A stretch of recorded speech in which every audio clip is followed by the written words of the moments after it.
Porque tem muita gente hoje encurvada, porque ela tem que dar o seu dinheiro para ser abençoada. Ela se curva a uma barganha gospel.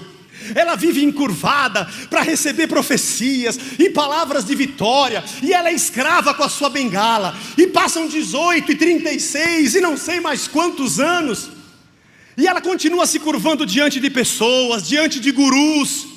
Ela continua doente por dentro. Ela continua se curvando diante dos pachás da religião. Ela continua se curvando diante de gente que promete através dos ritos uma nova vida, mas que tem prazer em mantê-la na escassez. O melhor ambiente para a religião é a pobreza. A religião não promove cura. Ela tem uma pseudo-espiritualidade, porque ela vive e faz a sua roda girar de automanutenção financeira através da dor. É muito mais fácil botar um monte de regrinha e todo mundo obedecer. E eu falar, olha que lindo, ó. Tá todo mundo aqui é uma bênção. Mentira, está todo mundo encurvado diante de uma regra, fazendo porque é obrigado, mas não porque sente.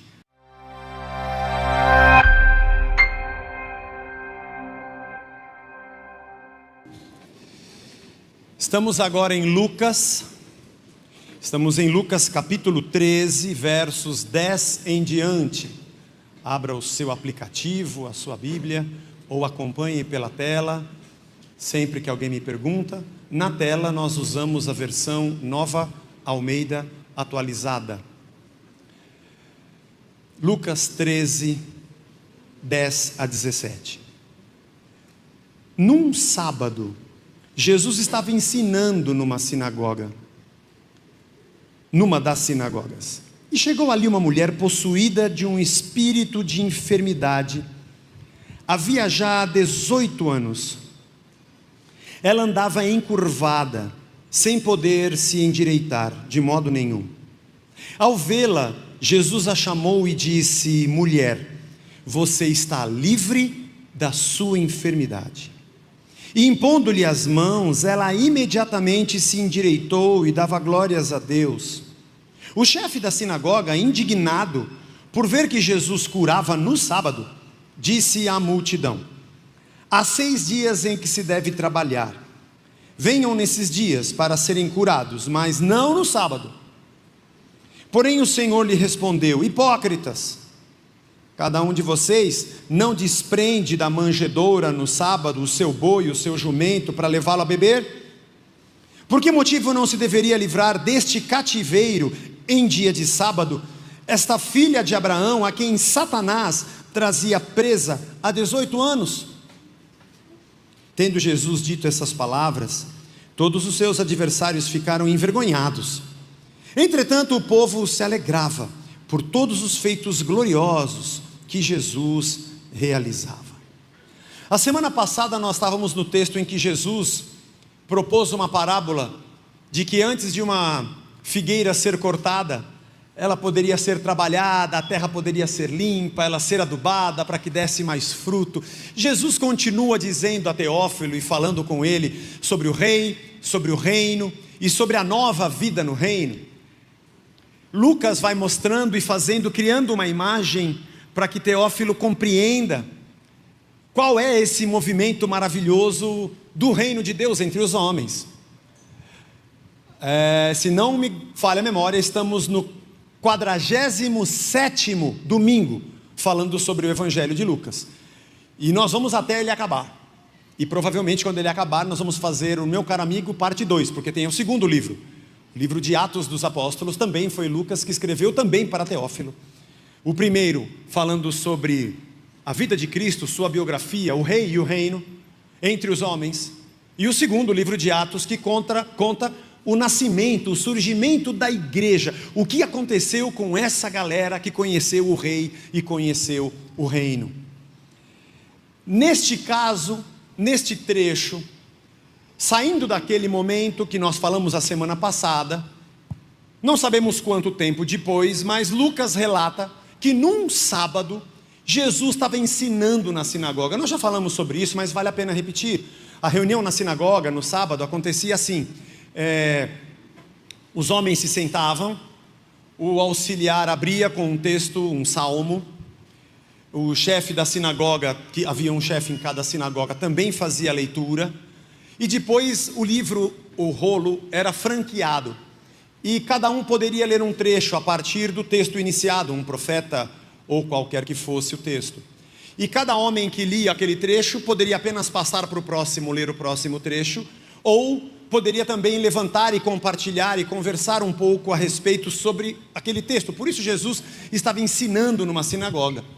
Por isso ele estava com a palavra, ele era um dos que estavam sentados, e quando o livro passa por ele, ele também lê e ele também começa a ensinar. Porém, Jesus percebe que uma mulher entra encurvada e diz para essa mulher: você está livre da sua enfermidade. Mas o chefe da sinagoga repreende Jesus porque aquilo aconteceu num sábado, e o sábado era sagrado, era o momento em que não se poderia fazer nada, não se poderia trabalhar. Depois a gente pode conversar um pouquinho, e vou falar um pouquinho sobre o sábado.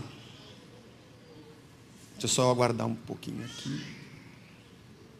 Amém, Deus abençoe. É que eu sou... Desculpe. É o meu toque, irmãos, é transtorno obsessivo compulsivo. E as coisas me distraem. Às vezes eu vejo uma pessoa com a camisa daquele time, tipo Valdemar, que não pode pronunciar o nome. E aquilo, eu fico incomodado com aquilo, e às vezes uma coisa me distrai. Nós temos o departamento infantil para as crianças, elas podem ficar aqui, não há problema, não é proibido. Mas nós pedimos sempre que, se isso acontecer, que os pais cuidem direitinho. Nosso departamento infantil começa no mesmo horário que começa a nossa celebração, no mesmo horário. Eu sei que algumas igrejas têm o louvor e depois as crianças sobem, né? Aqui no caso tem o louvor lá em cima. Então você, pai, quando chegar, faça o check-in e leve o seu filho para lá, tá bom? Mas lá está lotado. Então, olha quanta gente tem aqui hoje. Eu não sei porque tanta gente começou a vir na Casa da Rocha depois da pandemia, mas amém, Deus abençoe. Nós temos que orar por algumas coisas. Mais ar-condicionado, não dá para pôr mais cadeira, ou que Deus nos arrume um novo prédio, mas aí nós precisamos de mais contribuição. Então, alguma coisa a mais nós vamos precisar, já que nós não temos menos pessoas. Deus nos abençoe. Vamos seguir. Essa mulher entra encurvada e o chefe da sinagoga diz para ela, você pode vir 6 dias na semana, menos no sábado. O sábado foi ganhando contornos diferentes ao longo da história. É bastante coisa para a gente falar sobre isso, principalmente no período intertestamentário, que nós chamamos de intertestamentário, o período chamado de período persa, que a gente tem relatado no livro de Daniel, Esdras, Neemias, que é o último império que nós temos relatado na palavra de Deus do Antigo Testamento. Porque aí vem o período grego, que nós não temos isso descrito, foi um período curto. O período de 103 anos de liberdade de Judá, promovido pelos Macabeus, Judas Macabeu e seus irmãos. E depois a chegada, que também não está, apesar de haver o livro dos Macabeus, não é canônico, mas você pode ler, é muito legal, para conhecer a história. E depois o início da chegada dos romanos, que nós também não temos, mas quando começa o Novo Testamento já está Roma, já começou. E tem a sinagoga, que não tinha lá atrás.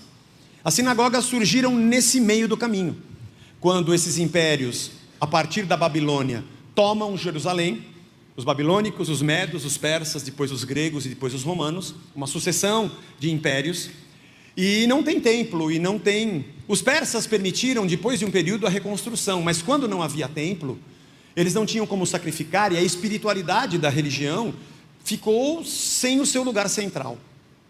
Por isso a lei ganhou uma importância muito grande. E a observância estrita da lei era a substituição do culto no templo. E assim crescem as sinagogas, o lugar das reuniões. Principalmente com escribas, porque o escribismo se desenvolve muito nesse período. Os copistas da lei já existiam antes, mas agora a coisa cresce. São também chamados de mestres da lei, porque copiam, estudam e conhecem tudo. Os perishim, provavelmente, que são os fariseus, que também se desenvolvem no estudo da lei, em contraponto aos saduceus, descendência provavelmente de Zadok, dos dias de Davi, que quando se reconstrói o templo, eles assumem essa posição de indicar o sacerdote, que já era um trabalho conjunto com o império. O sacerdócio já não era mais uma questão de uma sucessão espiritual, vocacional de uma família, mas de um acordo com Roma, porque o templo passou a ser a interlocução entre Roma e o povo. Por isso o grande comércio do templo, e por isso os saduceus tinham uma posição de aristocracia, de mais dinheiro, porque o comércio acontecia exatamente nesse eixo. Mas as sinagogas era lugar de estudo da lei. E além dos mandamentos que nós temos lá em Levítico, em Deuteronômio, em Êxodo, existia toda uma interpretação da lei feita pela tradição rabínica, dos mestres da lei. Então guarda o sábado. Mas o que é guardar o sábado? Então a tradição ia interpretando o que se pode fazer no sábado e o que não se pode. Até que ponto pode se caminhar no sábado ou não, já que a gente não pode trabalhar. E então essa tradição foi crescendo, crescendo, crescendo, a ponto de Jesus olhar para esses homens e falar: vocês são hipócritas, vocês criaram tantas leis em cima da lei, e tanta interpretação em cima do verdadeiro sentido da preservação da vida, que vocês se importam mais com o cumprimento de uma lei do que com a vida de uma pessoa. Como o nosso tempo voa, não dá para eu falar aqui muita coisa, mas no final do primeiro século começam as redações do Mishnah, as interpretações da lei registradas. Tudo aquilo que se praticava passou a ser registrado e escrito. Provavelmente muito disso aqui já acontecia nos dias de Jesus, porque foi essa tradição oral da interpretação da lei que foi depois escrita. Só para você ter uma ideia rápida, e eu peguei aqui de um livro, a Mishnah Shabbat. A partir do ano 70 até o ano 100 e pouco ela foi produzida, mas provavelmente nos dias de Jesus tinha muito disso aqui.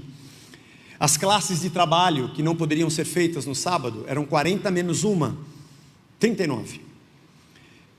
No que não se podia fazer: semear, arar, ceifar, atar molhos, debulhar, joeirar, limpar colheitas, moer, peneirar, amassar, assar, tosquiar lã, lavar ou bater ou tingir a lã, fiar também era proibido, tecer, fazer 2 laços, tecer 2 fios, separar 2 fios, atar um nó ou afrouxar um nó, costurar 2 pontos ou rasgar a fim de costurar 2 pontos, caçar uma gazela, abater ou esfolar ou salgá-la, ou curar sua pele, raspá-la ou cortá-la, escrever 2 letras, apagar a fim de escrever 2 letras, construir, derrubar, apagar o fogo, acender o fogo, bater com o martelo e levar o que quer que seja de um domínio para o outro.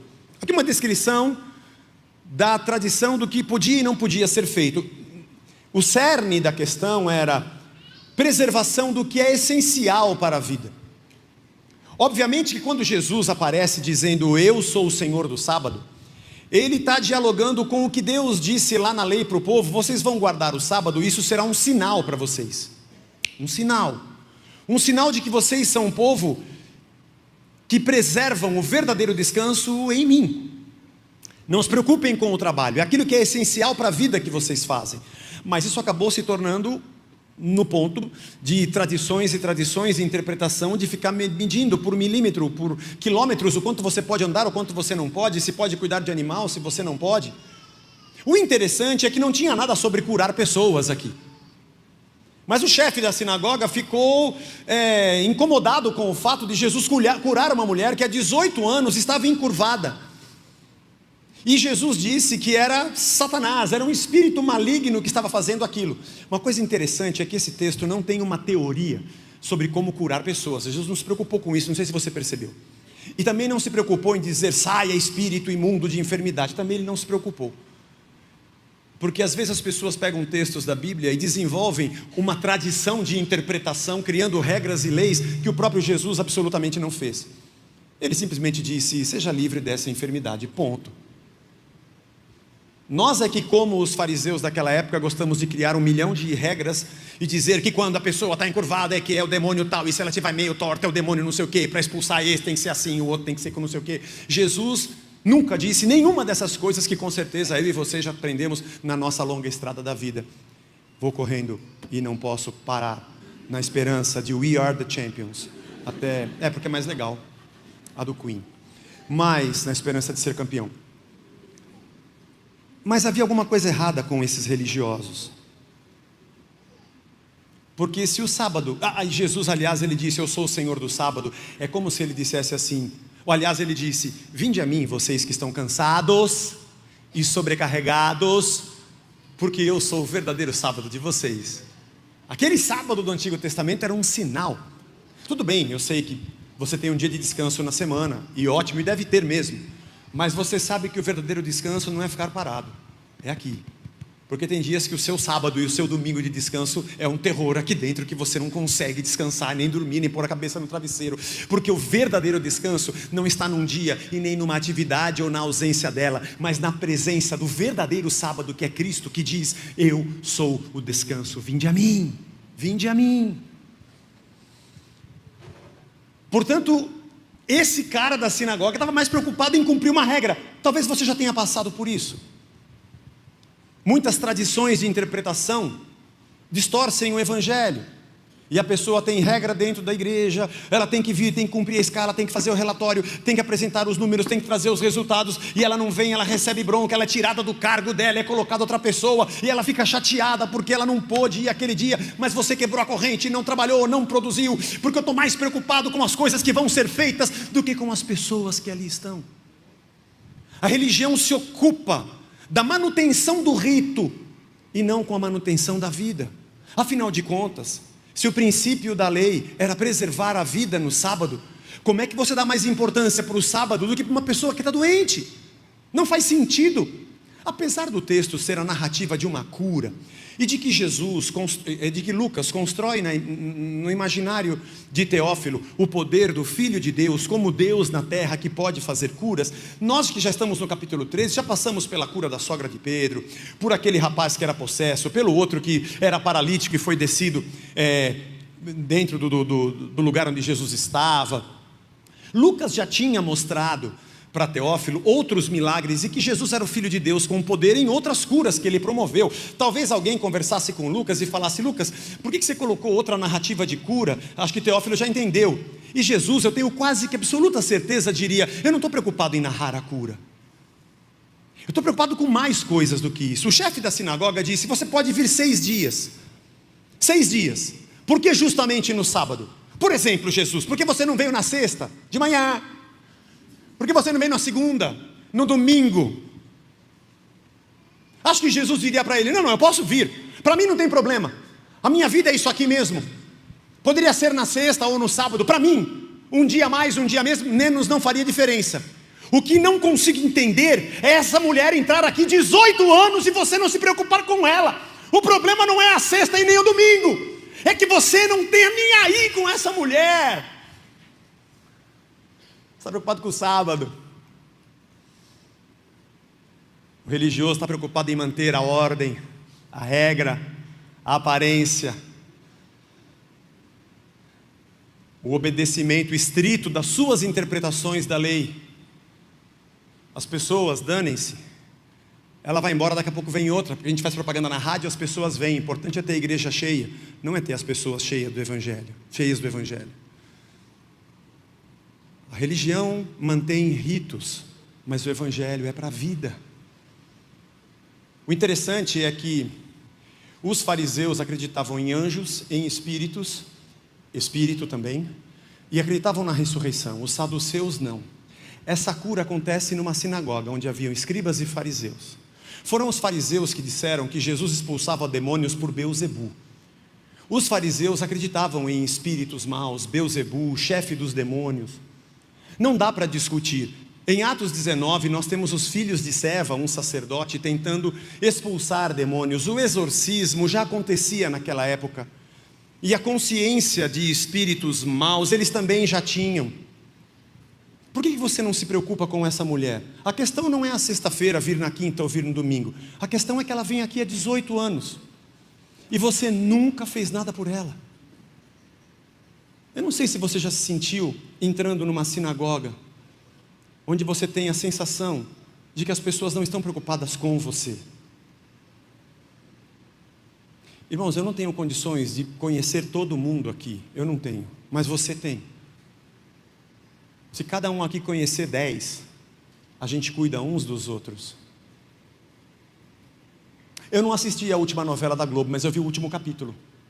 Sábado passou a reprise do último capítulo, a Blanche falou, você não vê essa novela? Eu falei, mas se eu ver o último capítulo, eu já entendi tudo. E foi um cara que se fez passar pelo irmão, não foi? E ocupou o lugar do irmão, ele foi julgado porque falsidade ideológica. Você assistiu, irmão? Então ela assistiu. Aliás, aquela música do Gilberto Gil no final é muito bonita. Como é que chama essa música do Gilberto Gil do final? Alguém sabe? Preciso de achar ela, muito bonita a música. Mas enfim, que passa no fim, assim, a novela acaba com... E ele tinha um amigo que sofreu um acidente com ele, não foi? Esqueci o nome, era... Ravi...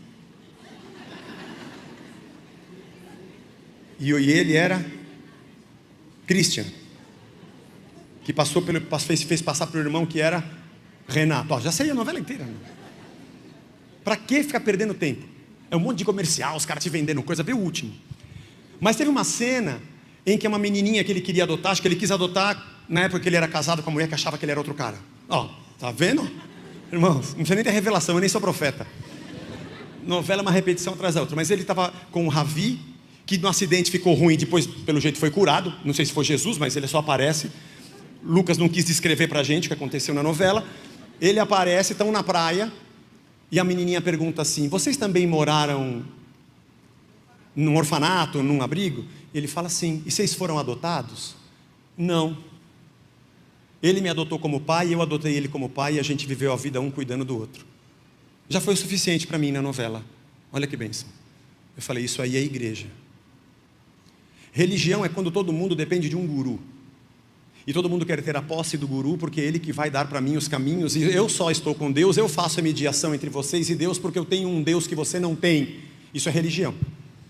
Agora, evangelho, eu amando meu irmão, eu amando você, você me amando, um cuidando do outro, e a sua vida se completando na vida do próximo, e o seu ministério tendo sentido na fraqueza do outro, e o dele na sua fraqueza, na sua necessidade.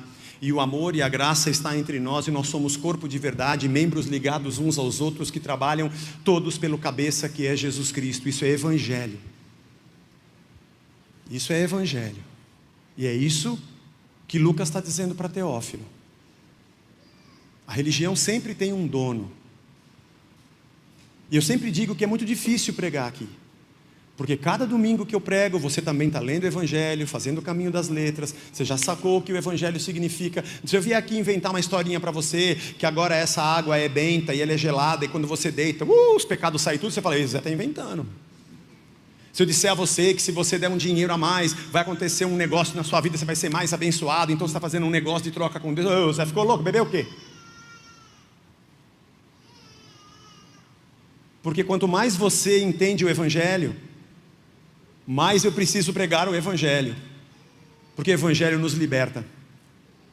Jesus fez isso num sábado, de propósito, porque Jesus já sabia o que os caras pensavam antes dele perguntar, ele já sabia o que eles iam indagar antes deles falarem.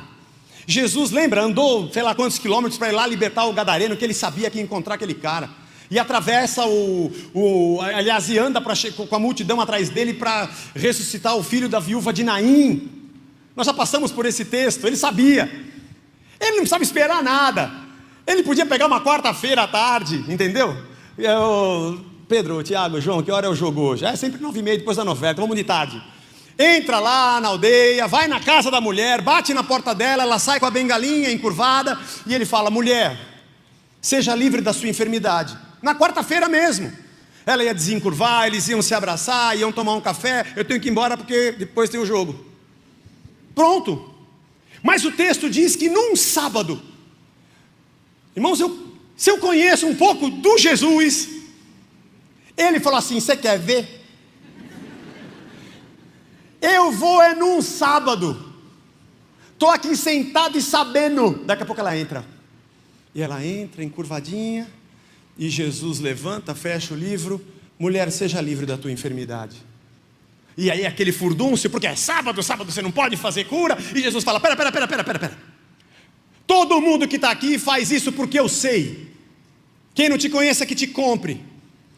que você tem um boi ou você tem uma novilha, e você desprende ela da manjedoura no sábado, solta ela para ela ir tomar uma aguinha, fazer necessidades, porque naquela época muitas famílias moravam num cômodo só. Quando tinha um cômodo anexo ali, ficavam os animais, e às vezes ficavam dentro. Era uma realidade de muita pobreza, era uma agricultura de subsistência para a vida deles. O animal que eles cuidavam era também para eles, e cuidavam com o melhor que pudessem, porque era a única riqueza. E vocês soltam o animal para ir beber água, e eu não posso soltar essa mulher das prisões que ela tem, que Satanás a mantém por 18 anos, e vocês não tiveram nunca a pachorra nem de ir na casa dela fazer uma oração. E estão super preocupados que aqui dentro tudo acontece na regrinha e dane-se as pessoas. O mundo está cheio de pessoas cansadas, cansadas de não terem ninguém, cansadas de serem sós. Eu converso com muita gente cansada, mas não é só porque eu moro sozinho, não é só isso, isso é só uma parte, e essa não é a pior. Estar só porque você mora sozinho, bom, é o óbvio ululante.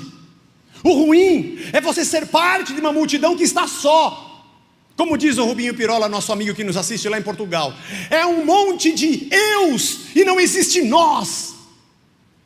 É uma igreja onde não há o próximo e não há o outro, onde eu fico me acotovelando para sentar na frente e receber a baba santa do pregador primeiro, e coloco a minha bolsa na cadeira, ou meu sapato, sei lá o que, para guardar lugar, como se eu estivesse numa tenda de curandeiros, numa lógica de carência extrema e ausência de Deus, para que alguém possa me dar um cuspe do seu poder, e eu nem sei quem está ao meu lado, e eu entro e saio num ambiente de barganha, para que eu receba algum bem externo, que me faça me sentir melhor na minha vida.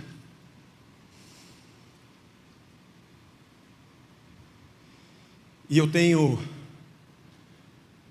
gente na internet, na rádio, na televisão, mas não tem ninguém ali. Tem uma pessoa ali, mas não tem ninguém.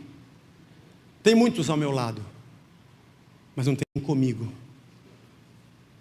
Parênteses na nossa pregação: gente bonita da Casa da Rocha, seja o alguém para alguém.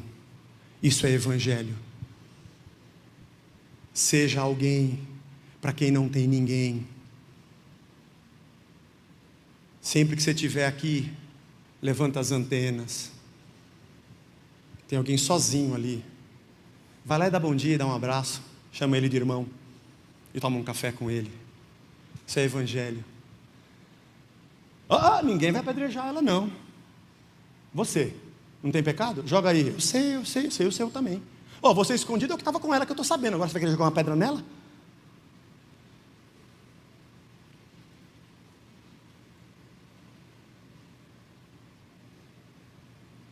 A samaritana, o publicano, sabe? Traz o seu marido aí.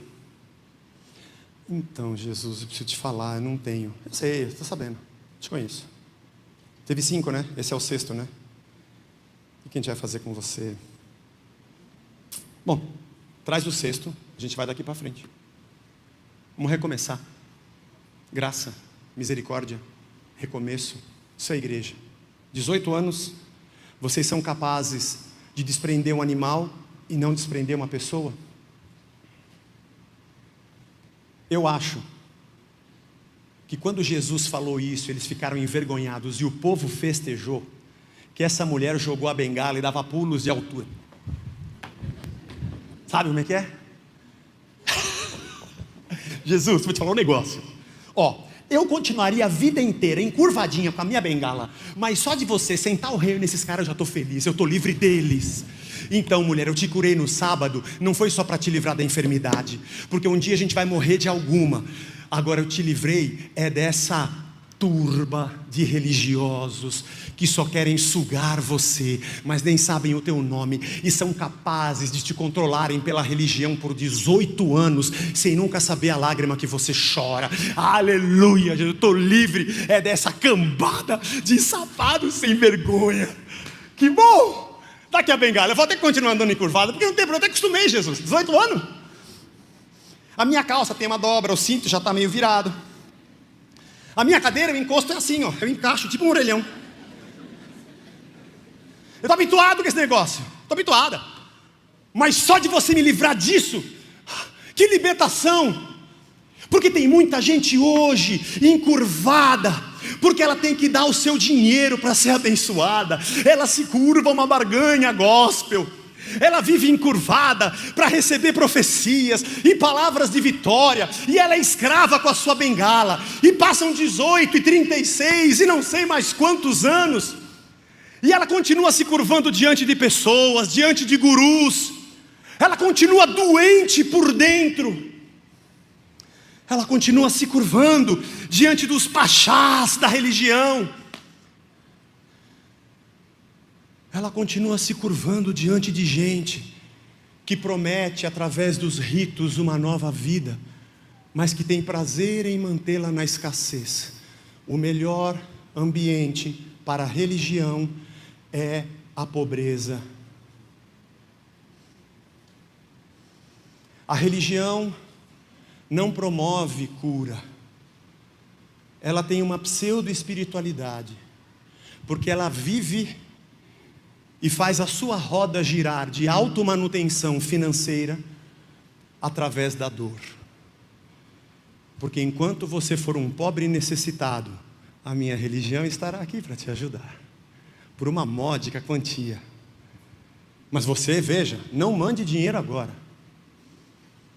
porque deixa eu te falar o que você vai ganhar: uma espadinha para vencer Satanás.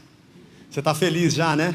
Mas eu vou dizer mais, ela vem embrulhada num laço, ungido pelo meu guspe. E vou dizer que esses R$1.000 ainda te traz de brinde uma arquinha da aliança, que quando você abre, sai tipo Dini, é um gênio para fazer um milagre na sua casa. Ah, mas vale a pena! O ambiente do reino é ambiente de liberdade.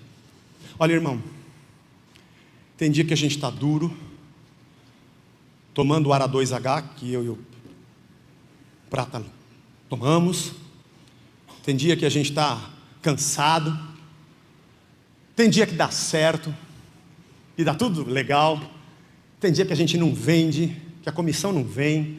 Tem dia que tem problema em casa, e tem dia que tem festa. O sol nasce sobre justos e injustos. Mas uma coisa eu sei, nós estamos livres pelo Evangelho. Chega. Eu não quero mais me curvar, eu quero andar de pé. No meu reino, diz Jesus, ninguém se curva diante de homens, nem diante da religião. No meu reino, homo erectus, homo sapiens sapiens. Novamente, novo coração. O Espírito Santo habitando em nós, pela sua palavra, Cristo vivo em cada um de nós. E o seu Evangelho sendo a comida que a gente come e fala: é isso que eu quero para a minha vida. E amanhã a gente vai aprender um pouco mais do que hoje, e depois de amanhã um pouco mais. Não importa o tipo de crise que a gente possa viver, porque faz parte da vida. E eu não sei explicar a você porque eu orei e Deus, parece que as coisas se abriram aqui e aqui não. Bom, Ele é Senhor, Ele sabe. Meu papel é crer e depender. Mas independente da condição, eu não vivo mais curvado diante dessas coisas. Eu quero viver o Evangelho. Gente, vamos viver o Evangelho. Mergulhe nele. Compre aquela Bíblia que as palavras de Jesus são em vermelho e leia todas, decore e volta a ler de novo. Se alimenta da nova vida, do novo coração. Seja alguém para quem não tem ninguém, porque Cristo é tudo em todos. Ame, reparta o teu pão com quem não tem. Abrace. Não deixe a injustiça ser feita com essa que está caída. Dá lugar na mesa para quem está perdido. A gente vai chegar naquele texto ali, Lucas 14, vai chegar lá.